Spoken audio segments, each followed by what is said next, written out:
walaupun dia mati ada dosa, malaikat nak labuh dia, Quran akan datang ketika itu. Nama surah yang mewakili Malaikat orang akan yang datang.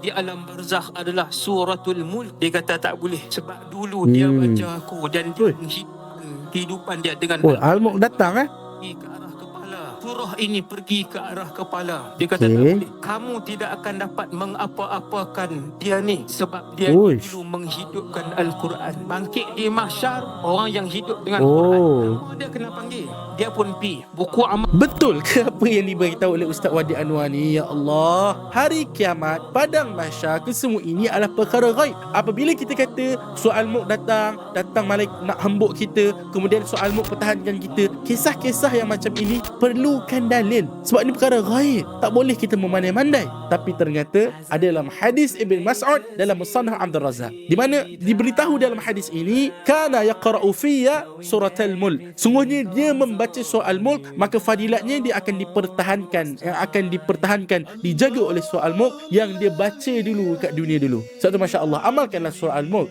Ini adalah antara fadilat dia. Soal Mulk ni boleh menjaga kita dalam kubur, boleh menjaga kita kalau kita bukan sekadar baca dan amal saja, tapi kita baca dan tadabbur. Bukan baca-baca tapi tanpa faham, bukan baca-baca tanpa tadabbur. Sebab tadabbur inilah menjadi asbab untuk dia melekat kepada kita, untuk dia menjaga kita. Persoalan dia macam mana kita nak tadabbur surah Al-Mulk? Kita orang Melayu, kita tak faham bahasa Arab. Sebab tu ada satu buku yang sangat bagus, Dr. Zulkifli Al-Baghdadi kata buku tadabbur 30 ni sangat bagus sebab dia gunakan bahasa mudah untuk orang awam. Budak-budak pun boleh baca. Bahkan ada yang kata dia dah baca banyak buku tadabbur dekat Malaysia, buku ni paling mudah masuk ke hati. So, untuk siapa yang nak mula perjalanan tadabbur, mulakan buku ni sebab dia tadabbur 114 surah dan juga 6236 ayat Quran. Dan ada tadabbur 4 musim emosi dengan 99 Asmaul Husna. Dapat sekarang sebab harga tengah sangat murah dan kita bagi kelas percuma syarah juzuk 1 ke juzuk 30. Jom dapat sekarang sebelum offer ni habis. Barakallahu fikum.